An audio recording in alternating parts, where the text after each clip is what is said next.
So I think I was sort of put into a leadership role out of necessity and a little bit out of choice. And I have developed into the leader that I am by just a lot of experience, being willing to learn, being willing to work with people, having been fortunate enough to work with people who were willing to sort of mentor me as a leader, whether it was intentional or unintentional.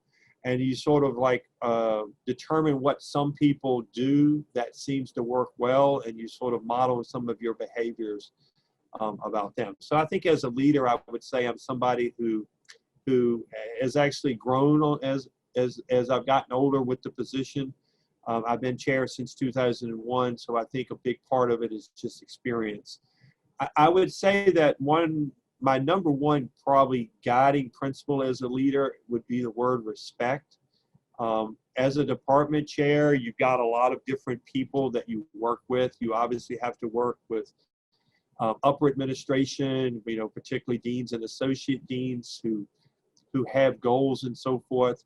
You have faculty members that you work with who have departmental goals, but also have personal ambitions for their own careers. And then obviously you have staff and students. And I really do think you have to treat each one of those people with respect. You're going to be dealing with situations out of necessity where there's not agreement. And choosing a side when you're trying to get the facts is not going to help solve the problem. So just give everybody proper respect.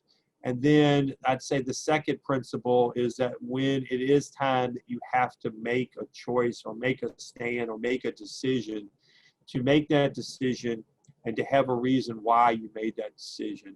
I've always said that a decision always has somebody who's not going to like the outcome, because if you're making a decision between two options, one of the options that doesn't get chosen, somebody is going to prefer. But if you can make that decision based on fact and explain why you make that decision, I think you do get the respect of people, based on what you've done. How has this changed during the pandemic? That's a good question. I don't think the things that I've just described have changed much. Obviously, how you interact with people has changed. We're dealing with new situations, and we're dealing with different modalities of interacting with people. So much with Zoom now instead of face to face. But I don't think that my guiding principles of how I am as a leader have dramatically changed much due to the pandemic. It's just that some of the problems that you have to deal with have changed. Question. One of them, I think, and this is not necessarily as much as being a leader, but just being a member of the VCU community, is the growth, my personal growth with technology. Prior to March, I had never organized a Zoom meeting. I had been on a Zoom meeting where I was invited and I clicked the button, but I'd never organized, how to set it up and actually been the one that was hosting. And I would say at this point, that is every day of the week, every week, there's been at least one and sometimes multiple Zoom meetings. I've actually had days, and this is specific to your situation, where I was chairing the Robertson School Director Search, and we had 3 consecutive days where we interviewed people from 9 a.m. to 5 p.m.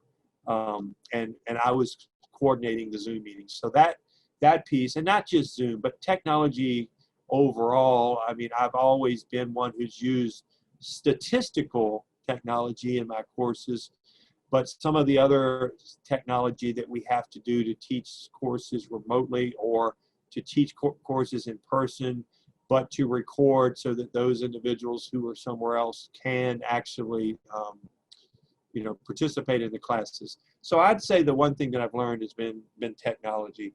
I think from a leadership perspective, the thing that I would say would be more about compassion.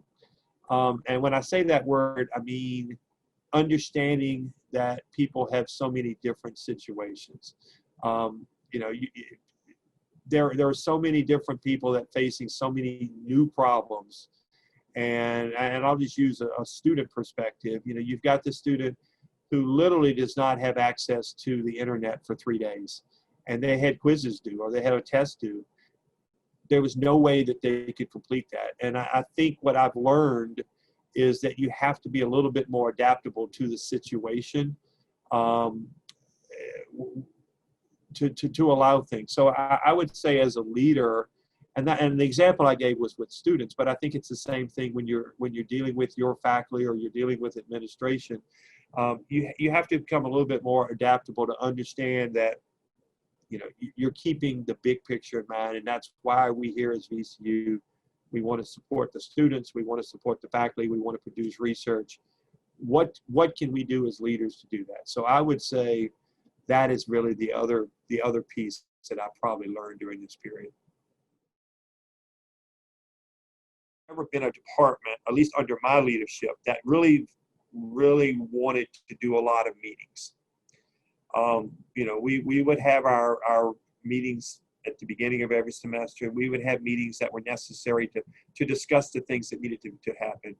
But one thing that I think changed dramatically within the department, and this was at my direction and also at the direction of other faculty in the department who sort of do lead certain things, was we were meeting every 2 weeks from April, May, June, July. Even though most of the faculty were 9-month faculty and they were not under contract, we were meeting just so that we could keep people engaged with each other, because we weren't coming to campus, we weren't seeing each other.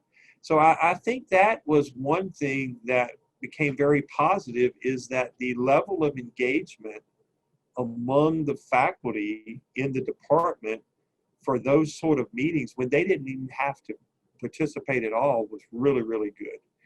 The other piece, and this is more at the upper level, and this would start at the president level and I think go down through provost office and dean's office, et cetera, is how much time those people have spent trying to make decisions and put things in place so that the university can function in whatever mechanism it's going to function.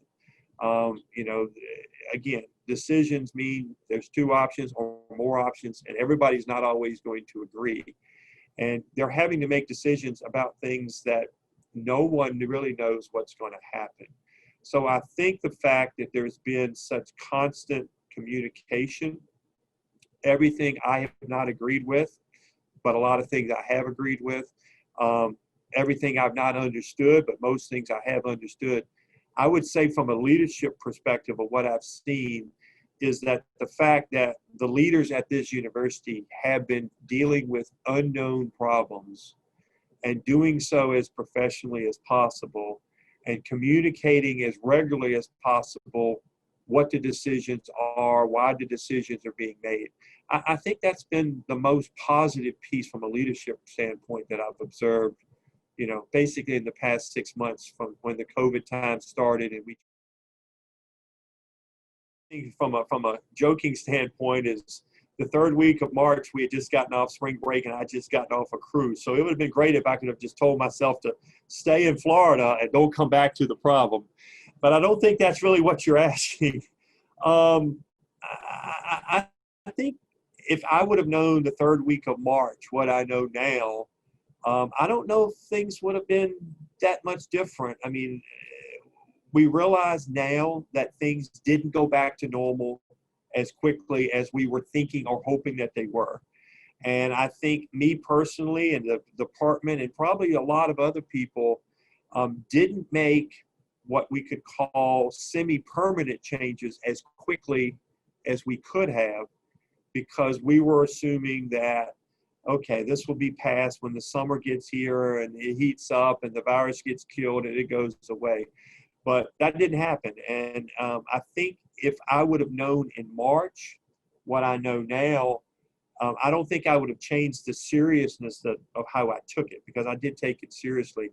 But I think with some of the decisions that I made from a job perspective in terms of teaching and research and leadership as an administrator, I probably would have moved quicker to make decisions and make changes that would have become more permanent than what I actually did. And as a quick example, when we made the transition for teaching, we basically created videos. I did no Zoom meetings with the students, none of that.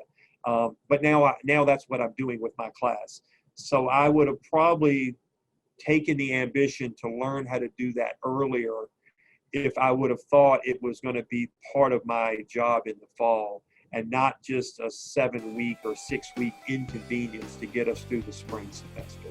So I would say that those are the primary things that I would have done differently in March